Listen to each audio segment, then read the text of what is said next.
Mahkamah Konstitusi atau MK akan membacakan putusan dari sejumlah perkara uji material pasal 169 huruf Q Undang-Undang Nomor 7 Tahun 2017 tentang pemilihan umum terkait batas usia Capres dan Cawapres pada 16 Oktober 2023. Pengamat politik sekaligus Dekan Fakultas Ilmu Administrasi Universitas Brawijaya, Prof. Andi Fefta Wijaya, percaya MK akan memberikan putusan yang objektif dan profesional dalam kasus yang tengah ramai dibicarakan publik. Andi percaya putusan yang nanti akan dibuat oleh MK mengenai batas usia Capres dan Cawapres hanya menentukan apakah aturan yang ada saat ini mengenai batas usia Capres dan Cawapres sesuai dengan konstitusi yang berlaku atau tidak. Menurut Andi, MK tak bisa menentukan batas usia Capres dan Cawapres yang akan ikut kontestasi Pilpres, sebab penentuan batas usia Capres dan Cawapres ada di lembaga legislatif yang membuat undang-undang.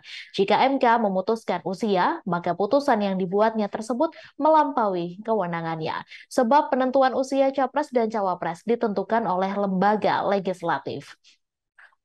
Selain itu, nantinya putusan MK menentukan umur Capres dan Cawapres. Menurut Andi, putusan tersebut berpotensi untuk digugat oleh masyarakat sipil.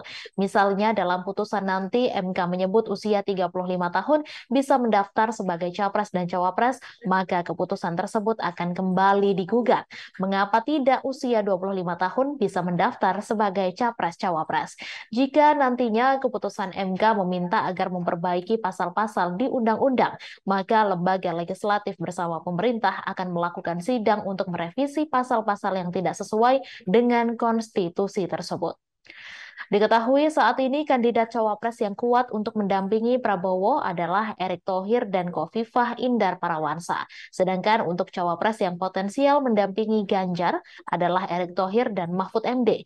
Berdasarkan survei politik yang dilakukan Poltreking Indonesia di Jawa Timur, elektabilitas tertinggi masih dipegang oleh Erick Thohir. Setelah itu dibayang-bayangi oleh Mahfud MD dan Muhaimin Iskandar. Sedangkan elektabilitas Gibran Rakabuming Raka memperoleh 6,1%. Dengan tingginya elektabilitas Erick di Jawa Timur, Andi menilai potensi Ketua Umum PSSI ini menjadi cawapres Ganjar maupun Prabowo masih sangat besar.